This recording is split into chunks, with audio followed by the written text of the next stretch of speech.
परिचय। हे सुमन, क्या तुम इन व्यंजकों का प्रसार करने में मेरी सहायता कर सकती हो? हाँ बिल्कुल, मुझे दिखाओ। जब हम x+1 के वर्ग का विस्तार करते हैं तो हमें प्राप्त होता है x वर्ग प्लस 2x+1। और जब हम x+1 के घन का विस्तार करते हैं तो हमें प्राप्त होता है x घन प्लस 3x वर्ग प्लस 3x+1। ये आसान था। क्या हम x+1⁴ या x+1⁵ का विस्तार कर सकते हैं? हाँ, हम इनका प्रसार भी कर सकते हैं, लेकिन जब हम इन्हें हल करते हैं तो हमें पता है कि यह विधि उबाऊ हो जाती है। इसलिए इन व्यंजकों का प्रसार करने के लिए हम द्विपद प्रमेय का उपयोग करते हैं। द्विपद प्रमेय? ये मैं नया शब्द सुन रहा हूं। इसके बारे में मुझे और बताओ। ठीक है, मैं तुम्हें द्विपद प्रमेय के बारे में विस्तार से बताऊंगी।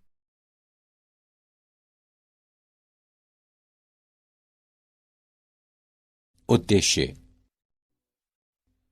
इस पाठ के अंत में आप निम्न करने में सक्षम हो जाएंगे: द्विपद गुणांकों को लिखना, पास्कल के त्रिभुज को समझना, किसी धन पूर्णांक n के लिए द्विपद प्रमेय सीखना, द्विपद प्रसार के सामान्य पद को जानना, द्विपद प्रमेय के मध्य मत को लिखना।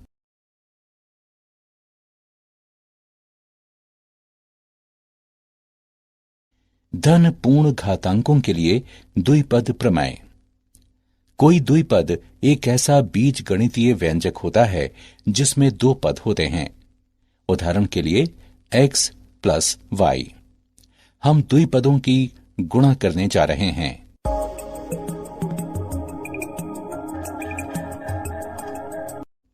वे संख्याएं जो किसी द्विपद प्रसार में पदों के गुणांकों के रूप में दिखाई देती हैं, द्विपद गुणांक कहलाती हैं। n और k गुणांक वाले द्विपद गुणांक को इस प्रकार लिखा जाता है: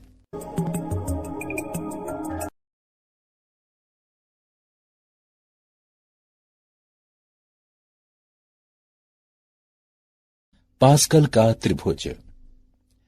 पास्कल का त्रिभुज सभी द्विपद गुणांकों को सूचीबद्ध करता है, जैसा कि नीचे चित्र में दिखाया गया है।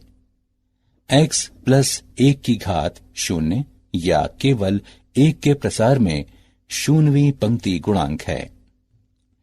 इसके आगे पहली पंक्ति से x+1⁵n के प्रसार में nवीं पंक्ति में n+1 गुणांक हैं। जैसा कि हम देख सकते हैं, पास्कल त्रिभुज में कुछ रोचक गुणधर्म हैं।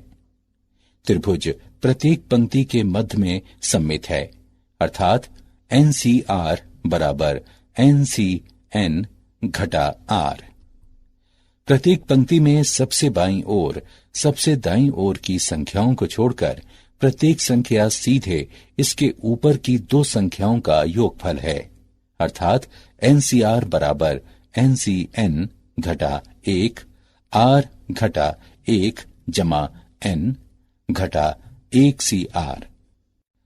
प्रत्येक पंक्ति में पहले संख्याएं 1 से अधिकतम मान तक बढ़ती हैं और फिर वापस 1 तक घटती हैं।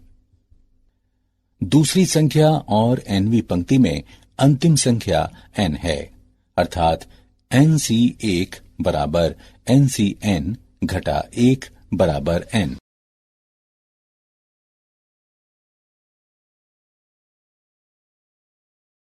किसी भी धन पूर्णांक n के लिए द्विपद प्रमेय। वह सूत्र जिसके द्वारा किसी द्विपद प्रमेय में किसी धन पूर्ण घात को एक श्रेणी के रूप में विस्तारित किया जा सकता है, उसे द्विपद प्रमेय कहते हैं। यदि x और a वास्तविक संख्या हों तो अर्थात x जमा a की घात n बराबर योगफल r बराबर से n गुणा NCR गुणा x की घात n घटा r गुणा a की घात r। द्विपद प्रमेय को आगमन द्वारा सिद्ध किया जा सकता है।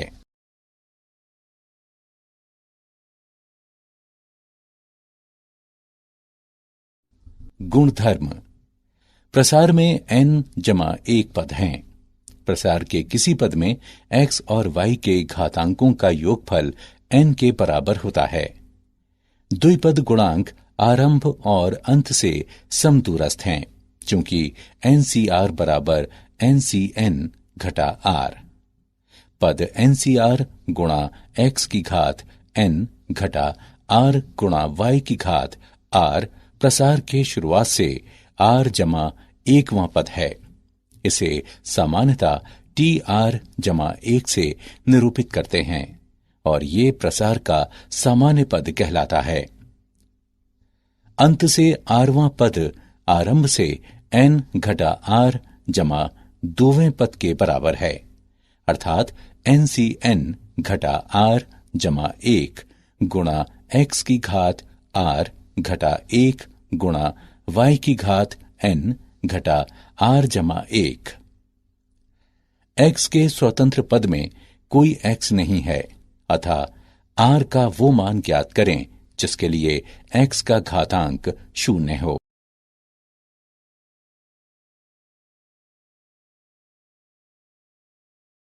द्विपद प्रमेय का उदाहरण। उदाहरण a घटा x की घात n का प्रसार ज्ञात करें। हल। हम जानते हैं कि a जमा x की घात n बराबर a की घात n जमा n गुणा a की घात n घटा 1 गुणा x जमा n गुणा n घटा 1 बटे 2 फैक्टोरियल गुणा a की घात n घटा 2 गुणा x वर्ग और इसी प्रकार x की घात n तक। उपरोक्त प्रसार में x बराबर घटा x रखने पर हम प्राप्त करते हैं a की घात n घटा n गुणा a की घात n घटा 1 गुणा x जमा n गुणा n घटा 1 बटे 2 फैक्टोरियल गुणा a की घात n घटा 2 गुणा x वर्ग और इसी प्रकार घटा 1 की घात n गुणा x की घात n तक।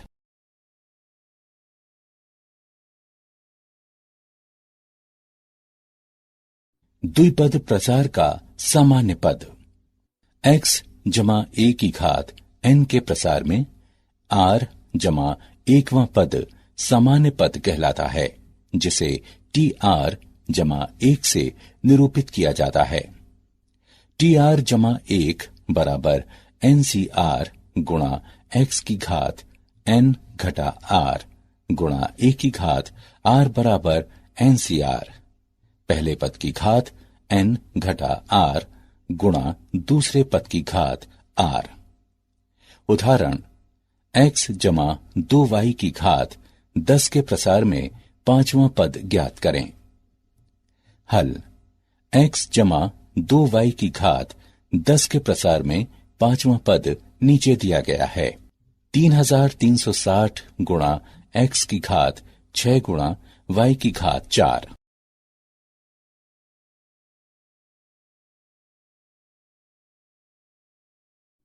द्विपद प्रसार का मध्य पद।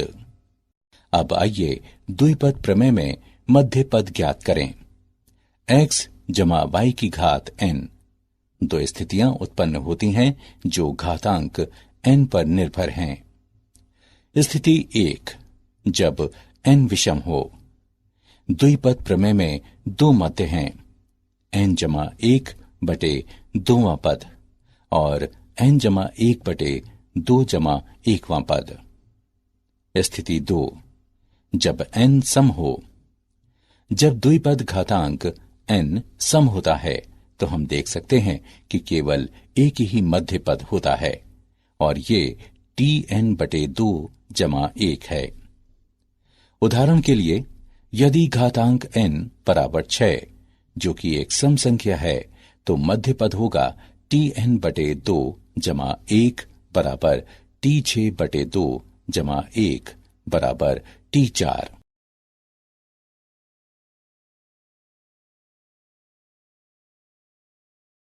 उदाहरण, x वर्ग जमा 3 की घात 6 का प्रसार करें।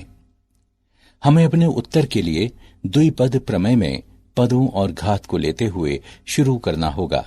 पहला पद x वर्ग है, दूसरा पद 3 है और घात जो कि n है 6 है।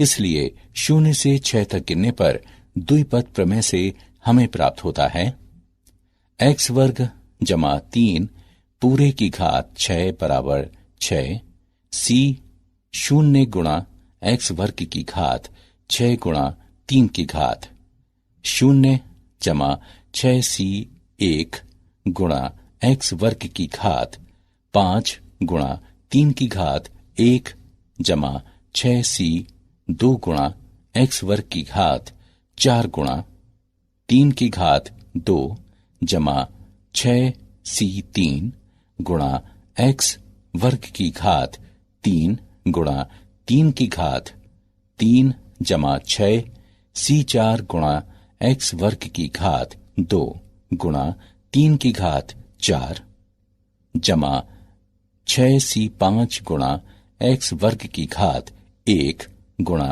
3 की घात 5 जमा 6 c 6 गुणा x वर्ग की घात 0 गुणा 3 की घात 6। इसे सरलीकरण करने पर हमें प्राप्त होता है x की घात 12 जमा 18 गुणा x की घात 10 जमा 135 गुणा x की घात 8 जमा 540 गुणा x की घात 6 जमा 1215 गुणा x की घात 4 जमा 1458 गुणा x की घात 2 जमा 729।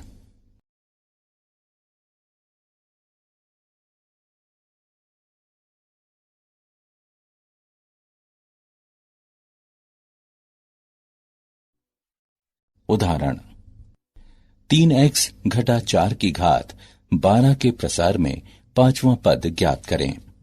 हल, मान लें r बराबर 5, a बराबर 3x, b बराबर घटा 4, n बराबर 12।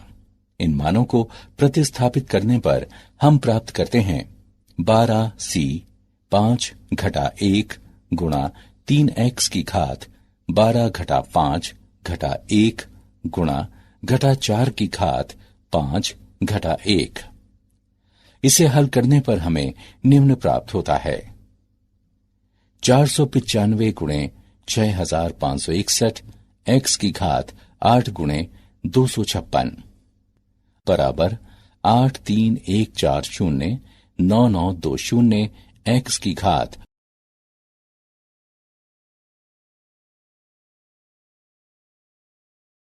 क्या आप जानते हैं पास्कल के त्रिभुज को मूलतः प्राचीन चीन द्वारा विकसित किया गया, लेकिन पास्कल पहला ऐसा व्यक्ति था जिसने इसमें शामिल सभी पैटर्नों के महत्व की खोज की।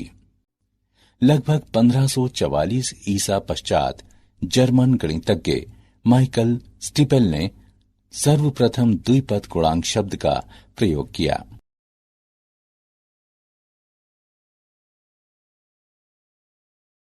सारांश,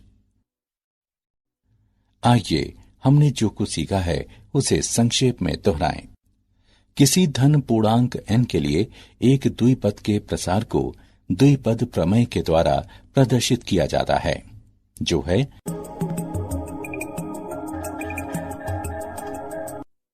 व्यंजकों के गुणांकों को एक क्रम में व्यवस्थित किया जाना।